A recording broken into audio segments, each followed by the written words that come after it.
Very elegant ahead of her first run over here in the UK.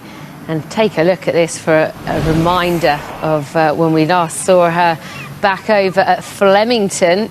Not only was she winning, but it was, of course, one of the most prestigious handicaps in and around the whole of the world, really, the Melbourne Cup, which takes place every November. And she's a very special mare when Chris Waller used to enjoy training her. And look at this for a success. One of the leading fillies over there, or mare even, she's 7 years young now, sauntered to a 4-length victory in the hands of James McDonald. She then came back from a break, headed back up to Sydney. She was racing at Royal Randwick and Rose Hill. And she picked up another Group 1 back in February, the Chipping Norton Stakes, and left Australia back in April. And it's said that Francis-Henri Graffard is quite happy with how she's settled in to the routine. She's performed on heavy ground. She's performed on good ground. So today's conditions will hopefully be absolutely perfect for her to enhance her wonderful career already and add a 15th success to her CV. Very exciting to see her on her reappearance, 134 days when she was last out in action. The second favourite in is horse number 7, Ross Carberry here. Paddy Toomey trains, is doing very well at the moment, and Billy Lee gets up on board. Now, she was in very good form last time out when we saw her. That is Ryan Moore. He's had a few rodeos already today, but that is Ville de Grace, Sir Michael Stout's daughter of Le Havre. She just pounced forward there. Hopefully she's all right. Maybe something just spooked her. She was seen back in May in the Group 2 Middleton Fillies Stakes. Well beaten behind Lilac Road that day. Last season we saw her sign off with the Pride Stakes up at Newmarket, a Group 3, before just going down by a nose in the Dahlia Stakes behind Dreamloper.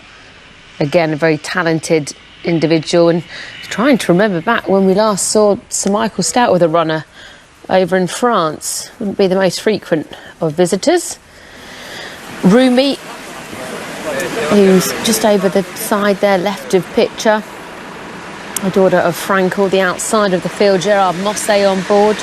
And there in shot is Abeira for Christophe Soumillon and Francis-Henri Graffard in the Aga Khan colours. We saw her going off for the Group 1 over in Munich, the Grosse Dalmer Prix Bailliage Zuchtrennen, where she finished third. Wasn't beaten far either, behind Samarco. He was well back favourite that day. But previous to that run over at Chantilly, she was a very easy winner and well backed of a listed event there. So she's going to really be hoping to try and step it up a bit. She did come over and line up in the Dahlia Stakes as well, behind Dreamloper. And of course Sir Michael Stout's runner, who's just backing away there. She's been a little bit unnerved, Ville de Grace. She might be a pace angle in here. She often goes forward in her runs. She's been a little bit temperamental down there today. Hopefully the big stalls team will get the better of her. I think Ryan Moore's calling out to have a hood put on her. Ryan Moore looking for another winner on the card there as well. Unfortunately, she's going back and not really taking into account anything else around her. Bergerita, a daughter of See the Stars. Andre Fabre trains. Maxime Guillon is in the saddle for this daughter of See the Stars, who's got that string of seconds to her name. She was second in a listed event last time out when we saw her at Clairefontaine behind Jadumi, who went over there for the Crisfords. Yeah, Ville de Grace was taken out at Goodwood because of the stalls. So she had to pass the stalls test before she lined up in today's race. So that's why we haven't seen her for over 100 days now. Quite temperamental.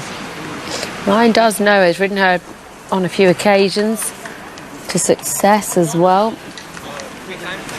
She tried to line up in the Nassau, and she wasn't unfancied at all. Gosh, look at her now. She's strutting forward. That's it. Oh, no. No. They're going to keep persevering with her. I'm going to try the hood now, I think. Just to maybe try and put her off her stride. She just doesn't really know what she wants. Now we are seeing a little bit of money coming in for Beira. Now in there at 4-1 from 5, so late money coming in for her. Obviously she did run well over at Newmarket in the Dahlia Stakes. Not beaten far that day either in that very prestigious Group 2. And I'm not sure, the rest of them look like they're behaving absolutely fine. Very Elegant, looks very chilled. Good luck to the Francis Henri Graffard team. And of course, doubly represented here. Sean Levy's up on board. Oh my word, she's very big handful. Sean Levy's up on board Aristia for Richard Hannum. It's a huge run from her last time out, and she was of course second behind Nashua in that Nassau Stakes where she refused to enter the stalls. Ville de Grace, who haven't had it through officially yet. Nothing official yet. I think they're going to try and load up the others. Potentially might give her one more chance, but they've really tried, that stalls team. Rydemore hasn't got off her yet. You can see them just chatting to the stalls handler in the back, but this is what happened last time out, which was about 12-1 that day. But Nashua obviously won the Nassau. Aristia, very good run from her. She was a bit keen, completely outran her odds that day. Obviously the winner was in a Liga of her own, but she ran very well, got the better of Lilac Road, who was back in 3rd place. If she settles a little bit more today, it wouldn't be a huge surprise to see her build on what we saw last time out. Again, she could be the new pace angle in here. She might be the one that just goes forward to take the field along, and Sean might be able to get to set his own fractions on the front end. As the last couple just start to come forward, we'll keep a close eye on Sir Michael Stout's runner here. All eyes on Very Elegant. Withdrawn. We are hearing she is withdrawn now, Ile de Grace. So just bear that in mind. Unfortunately, a second offence. She had to pass that stalls test, but anyway, she's gone. Sunduro, we're waiting for her to come forward as well. Henri Alex Pantel, Mikel Barcelona. This horse was second at Vichy in that Group 3 last time out, and I think that might be the last one to come forward. We can get across to Richard Swainston, or there is just one more, but here's Richard. Very Elegant goes in, the Australian superstar now trained by Francis Graffard, and they're off. Ville de Grace has been withdrawn. She's repeated her misbehaviour of Glorious Goodwood, so that reduces the field to 7 for our DEAUVILLE Prix Jean Romanet Group 1 company. Aristia, who was actually second in that Spree Nassau Stakes at Goodwood behind Nashua, leads early on from Ross Carberry and Billy Lee. A terrific season, 5 wins, one only defeat coming when 3rd, disqualified in the Pretty Polly Stakes. On the outside of that one is Sundoro.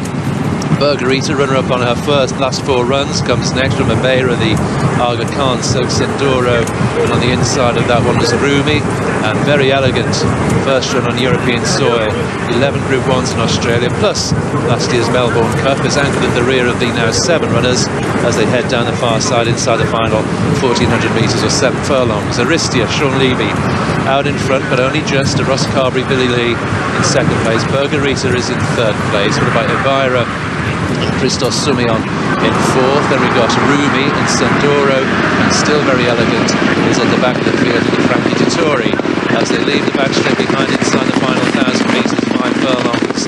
And it's Aristia out in front under Sean Levy, still by 3 parts of a length or so to Ross Carberry in second position. Bergerita is in third, Abeira is in fourth, then Rumi in fifth, followed by Sundoro with Dolphin Blue in sixth, and Still Very Elegant at the back into Frankie Dettori as they make this next turn inside the final 800 metres. So out in front it's Aristia, still by half a length or so to Ross Carberry in second position. Bergerita's in third, the pace just quickened as they head for the home straight. Abeira's on the outside in fourth.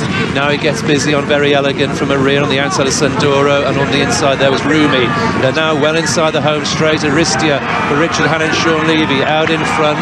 Ross Carberry in the yellow throwing down a challenge. Then came Abeira followed by Sundoro. Very Elegant hasn't picked up as yet and doesn't look like doing so as it comes through the closing stages. Aristia trying to hang on here from Ross Carberry. Back in third place Abeira. It is Aristia out in front from Ross Carberry. Aristia, Ross Carberry. Abeira close for third with Rooney on the inside in fourth. Then came Sundoro, Bergerita, and in the end Very Elegant, probably last of the 7. Well, a brilliant ride as Aristia manages to see off the strong challenge from Ross Carberry. These two were the front two the whole way, and Sean Levy would have been probably thrilled to have learnt he could get that soft early lead, especially with that late withdrawal from Ville de Grace, who we didn't get to see line up. But Sean's given her an absolutely brilliant judged ride, always travelling well throughout. Just started to build up a bit of momentum turning in. It's gone through the motions very well, and this horse has really stretched out and built on what was a huge run behind the mighty Nashua last time out at Goodwood in the Nassau Stakes. That form holding up very well, and Ross Carberry has put in a huge effort for the Toomey team. Billy Lee up on board, and what a tough filly she is. She wouldn't be passed here. She stayed strong out in front and has seen off all of the challenges in behind. Abeira has also travelled well throughout. Unfortunately, she wasn't able to get past these tough front two throughout. She's really tried. This was a bit more of a competitive race than we've seen her line up in just recently, but very much earned her place to be there. I'm just going to have to touch upon Very Elegant throughout. Wrote down in the run, not travelling. You could see the desperation when Frankie switched her out wide, but she never really looked overly comfortable throughout the run, and she was off the bridle from a long way. If you focus on her out the back, I don't know if she was intentionally held up by design, but I just don't think Frankie had many options because she was never travelling throughout. And if you watch the rest of the field going through the race quite nicely, Sean had gone a sensible even gallop. That's highlighted the fact that he's won on the front end, and she was just never on the bridle. So hopefully she'll step forward, maybe just a little bit of time to settle in still. A bit ring rusty, we haven't seen her racing since April. The travelling, of course, from the southern hemisphere to the northern hemisphere. Maybe there are lots of excuses you can make, but the vibes from the Francis Henri Graffard team were pretty positive. And Abeira back in third for the team, but unfortunately not quite the result we were expecting. But we must get back to our domestic action, back to Yarmouth and back to Robert Cooper. What do you like here, Robert?